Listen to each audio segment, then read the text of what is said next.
एक बार जोर से बोलो, बोलो भक्तियों भगवान की। चले सुदामा चरित्र जो गरीबी से मुक्ति देता है, इंसान के जीवन में सुख और समृद्धि प्रदान करता है। सुदामा एक दिन की बात, भगवान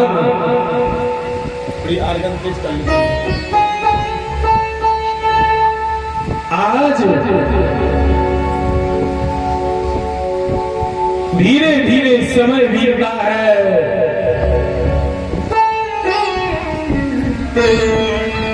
और जैसे धीरे धीरे समय बीतता है, द्वारकाधीश जगदीश आज पार्वती परमेश्वर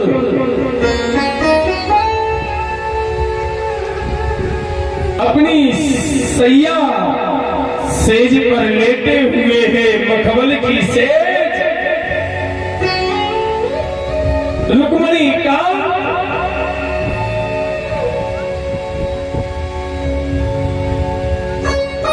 लेते हैं, लेते लेते प्रभु सो जाते हैं। सोते सोते कन्हैया की अकस्मात निद्रा टूट जाती है। जैसे कन्हैया की अकस्मात निद्रा टूटी, भगवान सोचने लगे, कन्हैया सोचते हैं मेरे जाने का वक्त आया है, मेरे जाने का समय आया है। कोई मेरा अपना तो नहीं रहा, मेरा कोई ऐसा प्रेमी तो नहीं रहा, मेरा कोई ऐसा स्नेही तो नहीं रहा जो अपना जीवन कष्ट और दुख में बिताता हो।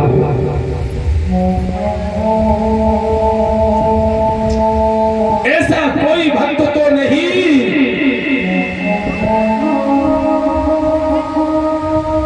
जो गरीबी में अपना जीवन गुजार रहा हो। भगवान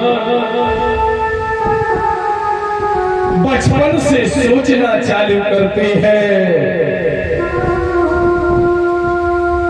सोचते सोचते सोचते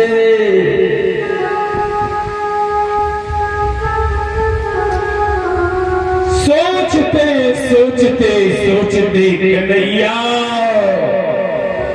वृंदापुरी की ओर सोच बढ़ती है। जैसे वृंदापुरी की ओर गोविंद ने सोचा है, जैसे गोविंद ने देखा है, उस वृंदापुरी में एक टूटे से टपरी में छोटा सा मकान,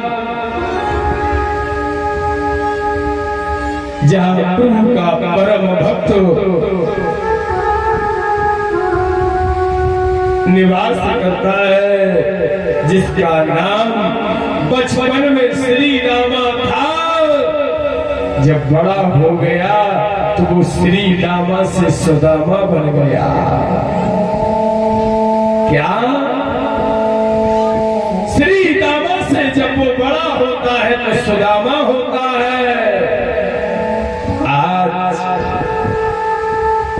भगवान सोच रहे हैं, प्रभु देख रहे हैं, विचार कर रहे हैं।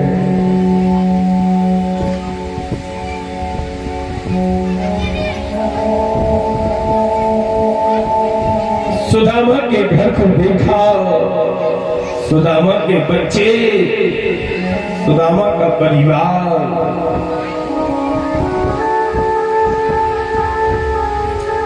सुदामा के घर में अगर सुबह भोजन बन गया तो शाम को नहीं बनता है।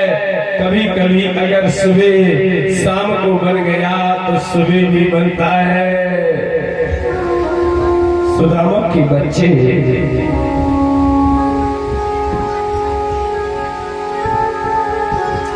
भीख मांगने को जाते हैं। सुदामा झोली लेकर के जाते हैं, विचार करते हैं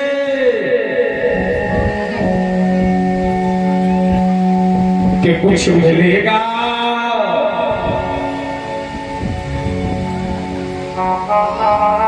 कुछ मिलेगा, परंतु बाहरी गरीबी,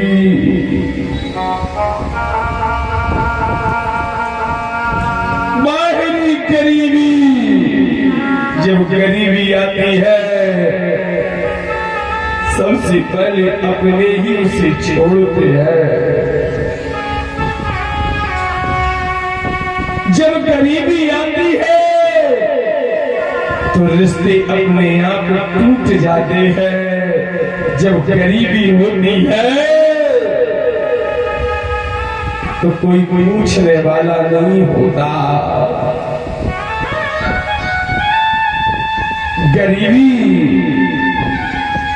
ऐसा विषैला भाव है अगर गरीबी हो तो लोग कह देते हम पहचानते नहीं है।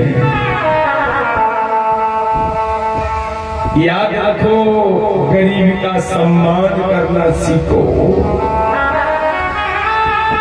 अगर हम गरीब का सम्मान करेंगे तो गरीबी आना तो ठीक है, गरीबी दरवाजे से 10 कदम दूर से निकल जाएगा।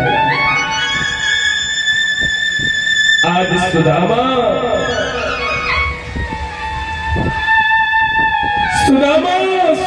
को कोई संग नहीं दे रहा। सुदामा, अरे धन नहीं है, वस्त्र कहां से आएंगे, पैसे नहीं है, पादुका कहां से आएगी, पैसे नहीं है तो तन में और घर में चमक धमक कहां से आएगी। आज सुदामा जब भीख मांगने को गया, भीख मांगते मांगते आया है, जो लाया है उसी में परिवार के साथ आता है। एक दिन सुदामा के बच्चों ने देखा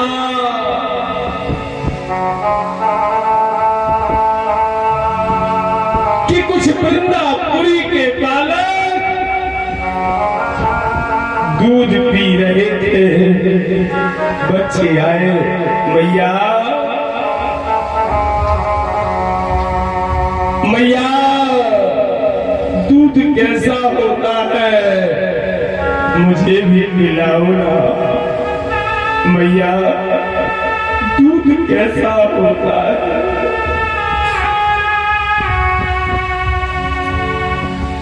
सुशीला रोने लगी, मेरे लाल, दूध के लिए एक गाय की आवश्यकता होती है, जो अपने पास नहीं है, दूध कहां से आएगा। मैया दूध चाहिए। दूध सुबह से शाम तक बच्चे चिल्लाते रहे, कोई दूध नहीं दे रहा। और जब कोई दूध नहीं दे रहा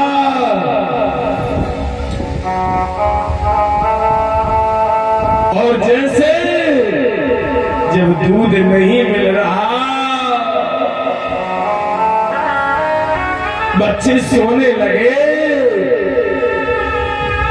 बच्चे माँ से कहते, माँ सोते सोते दूध दूध दूध। सुशीला ने देखा बच्चों को दूध पिलाए, कहां से लाए।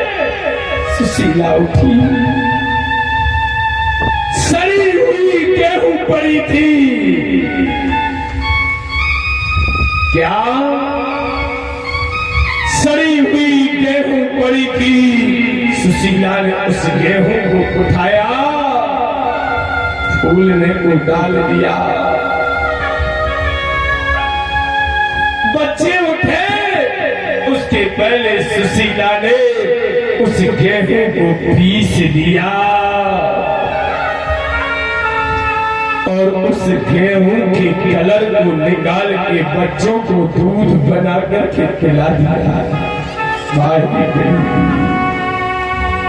बच्चे कहते, मैया बड़ा स्वादिष्ट दूध है। सुशीला कहती, हाँ बेटा स्वादिष्ट होगा।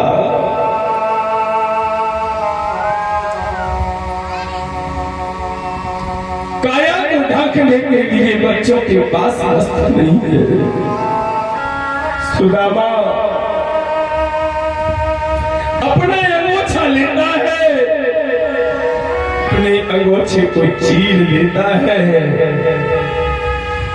उसको ऐसे पहनाता है कि उसी से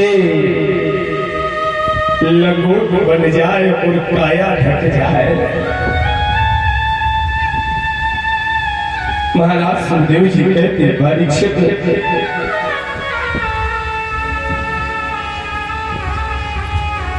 ये सब स्थिति बड़े बड़े द्वारकानाथ देख रहे हैं, सोच रहे हैं। आज एक दिन की बात, सुदामा के बच्चे कहते मैया हमने खीर नहीं खाई, खीर कैसे होती, पूरी कैसे होती है, हमने खीर पूरी को नहीं खाया।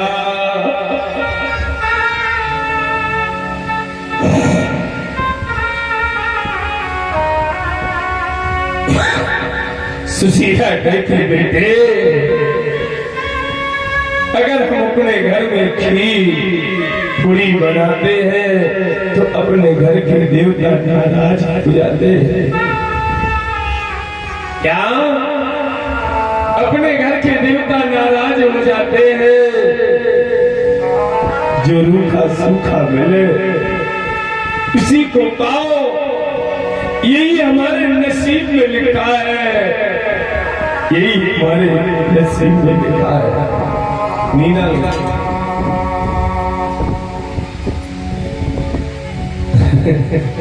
बोलिए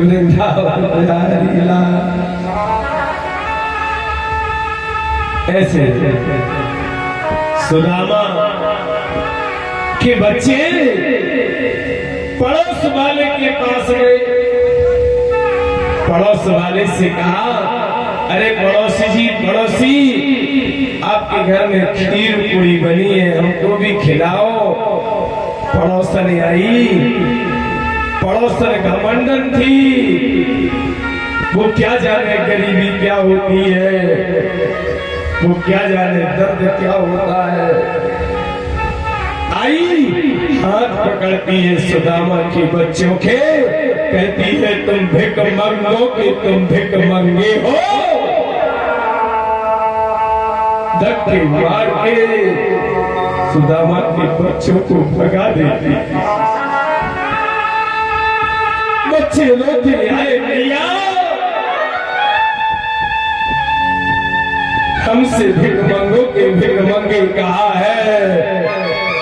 सुशीला कहती मेरे लाल अपन भिख मंगा है इसलिए तो भिख मंगे कहा है, किसी के कहने से कुछ नहीं होता। सुदामा जब भीख मांगने गया लोगों ने कहा अरे भिख मंगे तेरा यही काम है। सुदामा बोलता है हम तो भिख मंगे हैं जी, भीख मंगाना हमारा धर्म है, भीख मांगना हमारा कर्म है।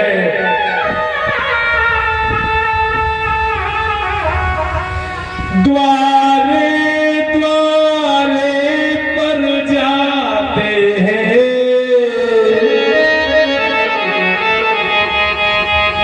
द्वारे द्वारे पर जाते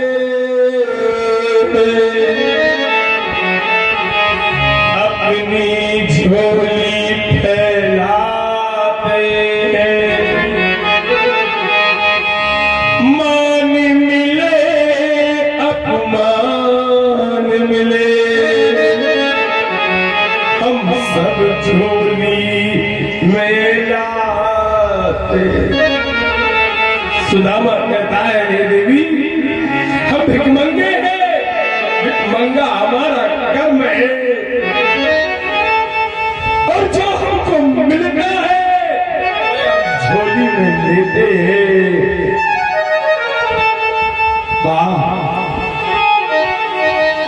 आज सुदामा के हाल को कन्हैया देखते हैं, देखते देखते सुदामा की स्थिति को कन्हैया ने देखा, भगवान रोने लगे।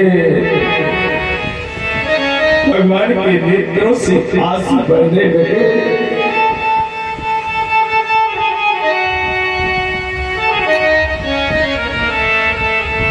और जब जैसे आंसू बहने लगे पूछा, क्यों रो रहे हो? भगवान कहते हैं, मेरे भक्त पर कष्ट है, मेरे भक्त का जीवन दुखमय है, गरीबी झेल रहा है और वो मेरे तक नहीं आ रहा। लक्ष्मी कहती हम धनवान बना देंगे। भगवान कहते हैं, जो इंसान कर्म करता है, जो इंसान गलती करता है, उसकी सजा उसी को भोगना पड़ती है।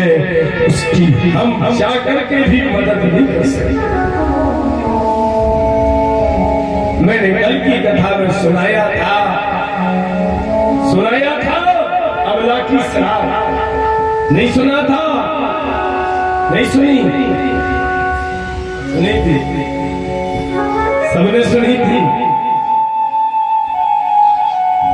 कल बोली थी मैंने वो कथा। सुदामा आने को तैयार नहीं है, सुदामा आने को तैयार नहीं है, तो भगवान एक भिखारी के घर में, सुदामा जैसा भिखारी, एक भिखारी के घर में ये दूजा भिखारी आया है। झोली अपनी फैला के खड़ा,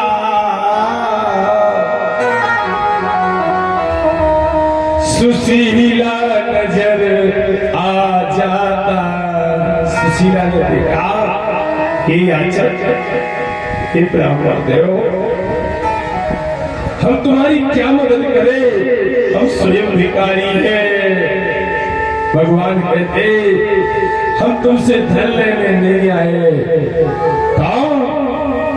भगवान कहते हैं, हे सुशीला, हे देवी, झोली तुम्हारे द्वार पे आज मैंने यहाँ फैलाई है। मैंने झोली फैला रहा हूँ। और हे सुशीला, तुम वचन दे दो कि तुम अपने पति सुदामा को द्वारका धाम भेजोगे। मुझे वृंदावन बिहारी। सुशीला ने कहा, हाँ। ऐसे सुदामा भगवान द्वारकाधीश द्वारका पहुंचे। सुदामा भीख मांग के घरे आया। सुशीला ने कहा, नाथ, एक भिखारी आया था और उसने भीख में, अपने पास कुछ नहीं था, उसने यही मांगा कि तुम अपने पति को हमारे पास भेजो। मैंने बोल दिया है, मेरी वचन निभा दो। कि लाज रखना हमारी मोरे प्राणपति, लाज रखना।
सुशीला।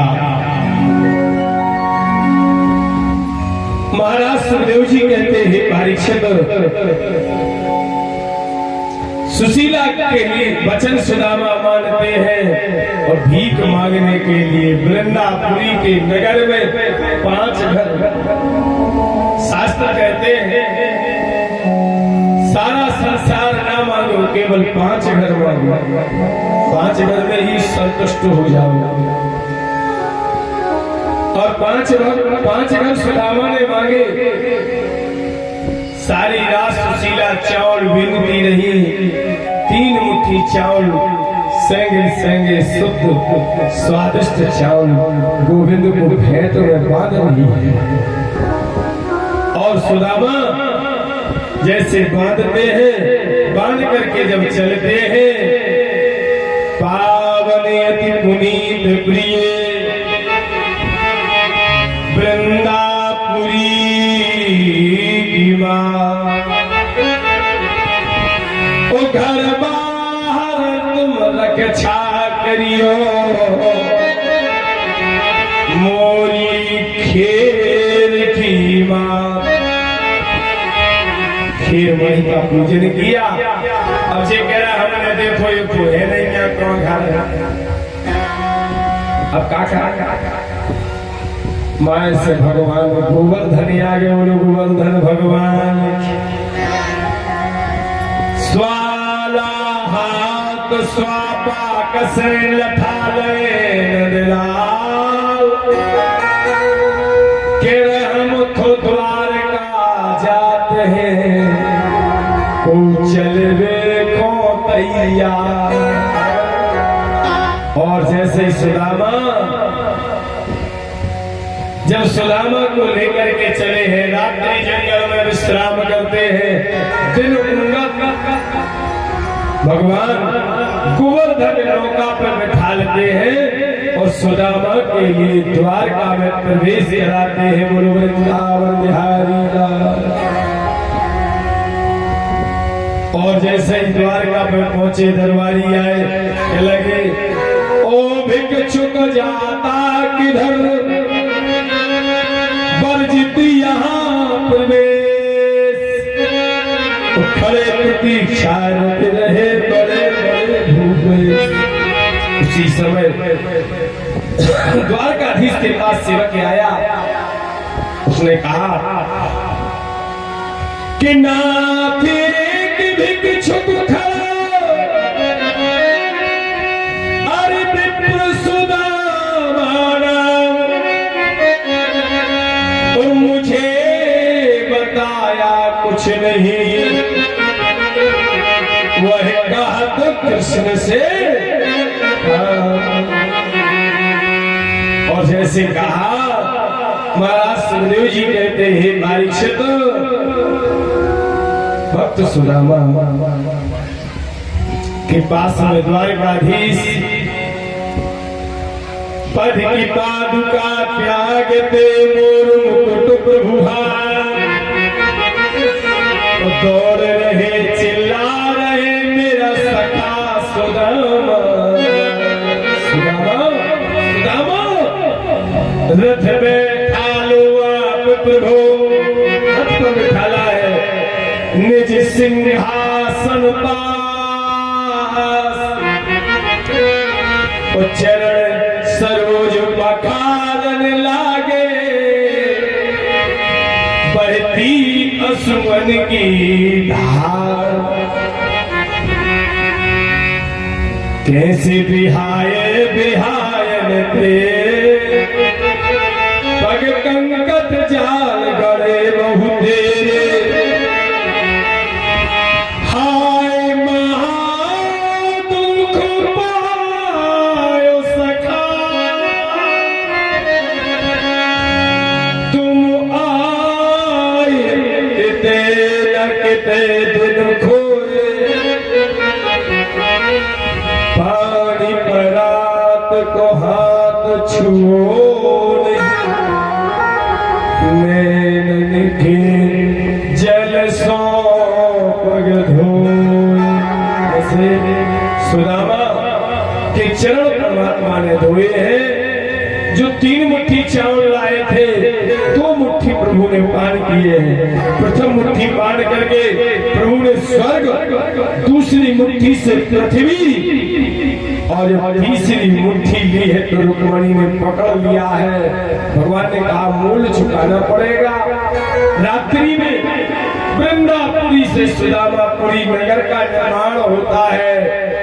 लक्ष्मी हर घर में विद्यमान होते हुए सुशीला को चिर यौवना का वरदान देती है। बोलो भागवत भगवान की। और कुछ दिन सुदामा रहते हैं, गोत्री करते हैं। उसके बाद सुदामा को गोवर्धन रूप धारण करके भगवान ने वृंदापुरी से द्वारकापुरी में पहुंचाया है। और वहां के राजगुरु के पद पर सुदामा सुसज्जित होते हैं। एक श्रीमद्भागवतम सुदामा चरित्रम परम सुखम, ऐसे सुदामा चरित्र की कथा और सप्ताह श्रीमद्भागवत ज्ञान की अद्वितीय जो कथा है आप लोगों ने जो श्रवण की है वह सब आपको संपूर्ण फल प्रदान करे, धन धान्य की प्राप्ति करवाए, आपका जीवन मंगलमय बने। गुरु वृंदावन बिहारी लाल की। चले सप्तम दिवस अंतिम बेला की कथा परीक्षित मोक्ष। जैसे सप्तम दिवस पूर्ण होता है उसी समय तक्षक नाग मालिनी के पुष्प में बैठता है और परीक्षित को ब्रह्म में विलीन करता है।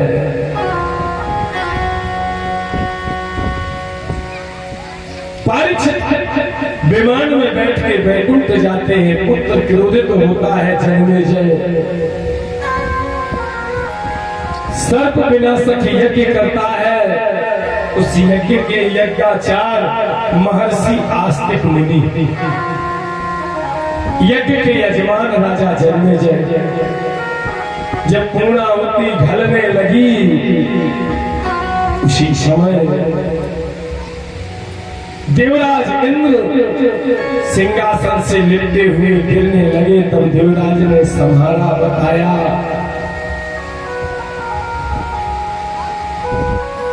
मृत्यु अटल है, मृत्यु सत्य है, सार्थक है और यही जीवन का सच है।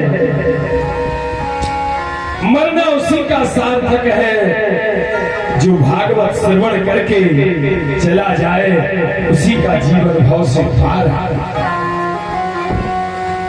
हे राजा जन्मेजय, आपके पिता परम गति मोक्ष को प्राप्त हुए। आस्तिक मुनि और जन्मेजय सर्पों के राजा तक्षक ने वचन दिया, जो मनुष्य आस्तिक मुनि राजा जन्मेजय आदि का नाम लेगा उसे कभी सर्प आंखों में भी नहीं दिखेगा। और कोई कहे मेरे घर में प्रवेश करता है तो दीपावली की दोज के दिन जो तेल और घी से हम दीपक जलाते हैं उसी में सिंदूर डाल दिया करो। तो दरवाजे के बाहर देहली पर आस्तिक मुनि नमो नमः लिख देना। कभी कोई सर्प गृह में प्रवेश नहीं करता है, ये आस्तिक मुनि की आन है। राजा जन्मेजय को दिया हुआ तक्षक का वरदान है। ऐसे भगवान की कथा अनंत है। हरि अनंत हरि कथा अनंता, गावई सुनहि वेद श्रुति संता। ऐसे जो हमारे परम प्रिय यजमान श्री ठाकुर नन्हे सिंह जी ने जो मुझे सप्ताह ज्ञान यज्ञ का संकल्प दिया था, सबसे प्रथम परम पावन वंदनीय दरवाजे के बाहर आसीन माता खेरवाई जी जहां मैं 3 बार भागवत कथा कर चुका, उस जगत जननी माता शक्ति माता शंकर भगवान, हनुमान जी महाराज और समस्त आवाहित देवी देवता और समस्त देवतुल्य माताएं और देवतुल्य भाई, वृद्धजन, बालकजन, आप सबके जन सहयोग से, आप सबके सूर्य आशीर्वाद से ग्रामपति में 4थी कथा और मेरे खाते में आज देवराज इंद्र लिखेंगे 355वीं भागवत का समापन। वृंदावन बिहारी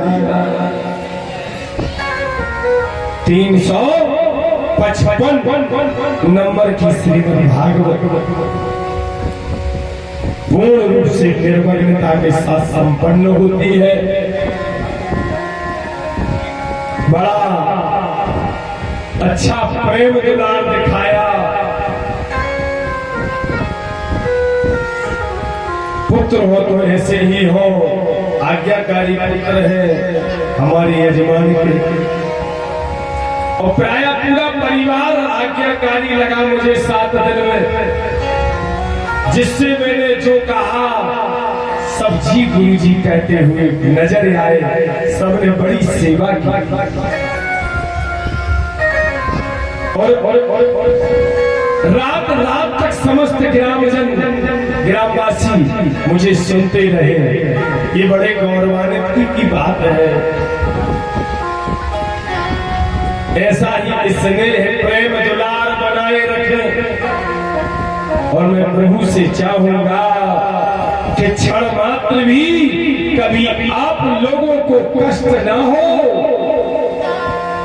कोई मुसीबत न आए, कोई दर्द वेदना न आए। तुम भगवान से जुड़े हो, भगवान भी आपसे जुड़े हैं, जुड़े रहेंगे। ये मेरा आप सबको शुभ आशीर्वाद है। गुरु भागवत भगवान की।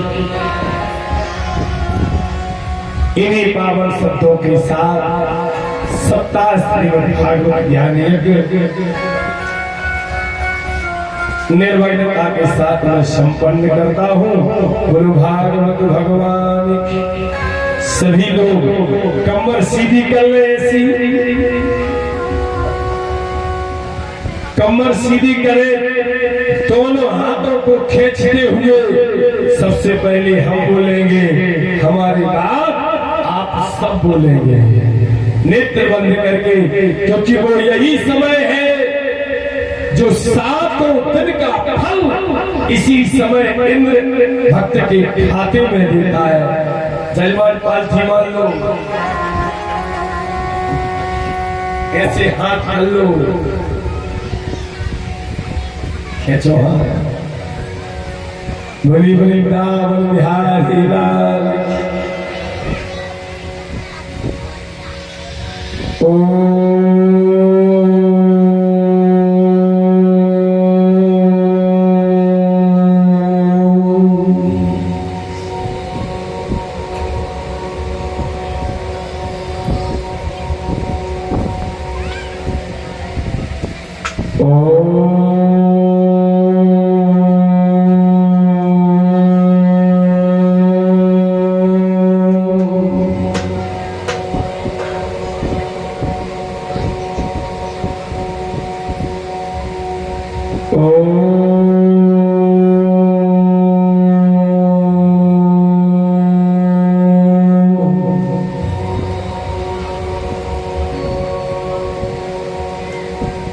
नमो भगवते वासुदेवाय।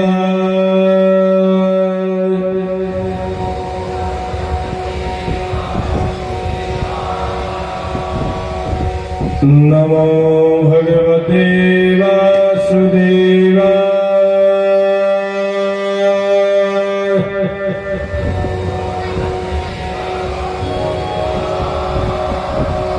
नमो भगवते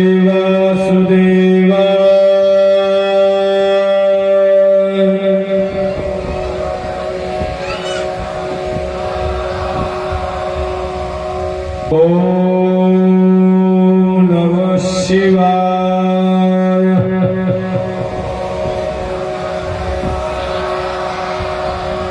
ओम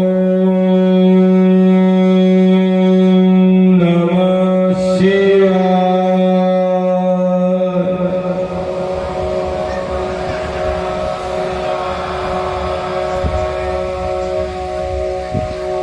ये तीनों उंगलियां हम जहां बैठे हैं आप लोग वहां धरती पर स्पर्श करें और बोले धरती में लगाओ। पहले